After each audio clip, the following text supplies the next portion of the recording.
Good morning सांग माने सकाळर आज आरंभ मोर ठाकुर घरू। जय सीताराम। भगवान समस्त को भलरे रखंतु। मु राधा आपण मानक स्वागत करुछि राधा बापू ब्लॉग को। चलंतु सांग माने सकाळर चाहा प्रिपरेशन करिबा। मते सकाळर चा पीबा पाई बहुत भल लागे। मु जानिछि आपण मानक मध्य भल लागे।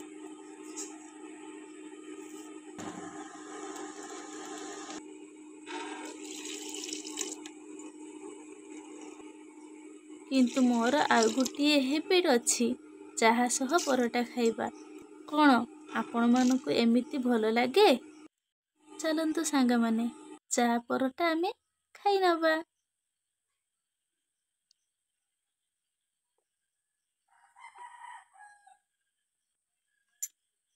देखंतु सांग माने आम घरे बिलेई मानक मस्ती भल लागुछि ना एमानक खेल देखी।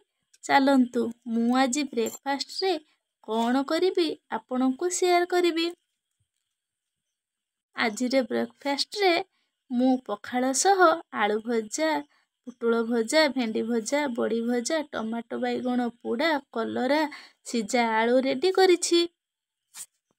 आम उड़िया मानकर पखाल भारी प्रिय नुहे कि सांग माने।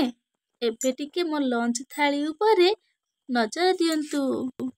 भात सांग को अंडा झोल, चिकेन कषा, डाली, पांपड़, आंब पियाज कंचा लंका। देखुछंती तो सांग माने पागटा केमिति हेइछि। आपनक आड़े पाग केमिति हेइछि मते कमेंट रे जणाइबे। सांग माने आपण समस्ते तो जानिथिबे आम बालेश्वरिया मानकर प्रिय खाद्य मुढ़ी।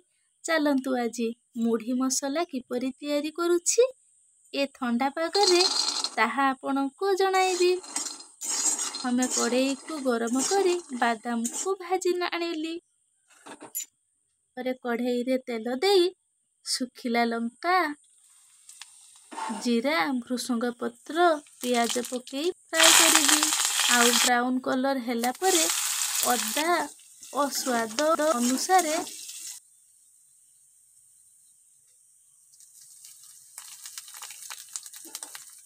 लूण और सामान्य चीनी पकाई भाजी रखिथिबा बादाम को पकाई मु एपट सेपट करि नेबी। सेथिरे मो फेवरेट मुढ़ी को पकाई एपट सेपट भाजी नेबी।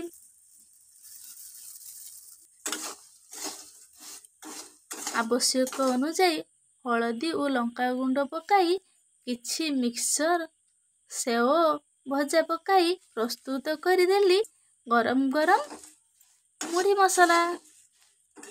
सांग माने आपण माने भी एमिति प्रस्तुत करी खांतु मुढ़ी मसला बहुत टेस्टी। चलंतु रातिरे मु डिनर रे कौन करूछि आपण मानकु देखाउछि। मु एबे मटर घुगनी प्रस्तुत करिबी।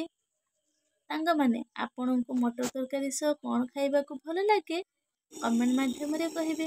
चलंतु कढ़ाई रे तेल पकेइबा, चीनी पकेइबा, पियाज पकेइबा, सेतरे तेजपत्र पकेइबा, लंका गुंड हळदी गुंड देई भल भाबरे भाजी नबा। सेतरे मसला पकेई कषि नबा भल भाबरे। सेतरे मटर घुगनी लूण पकेई घांटी नबा।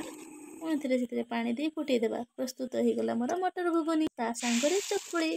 देखंतु सांग माने रेडी हो गला मोर डिनर थाली। रहुछि सांग माने हाँ मो चैनल को सब्सक्राइब करिबा पे जमारू भूलिबेनी। लाइक कमेंट मध्य करिबे।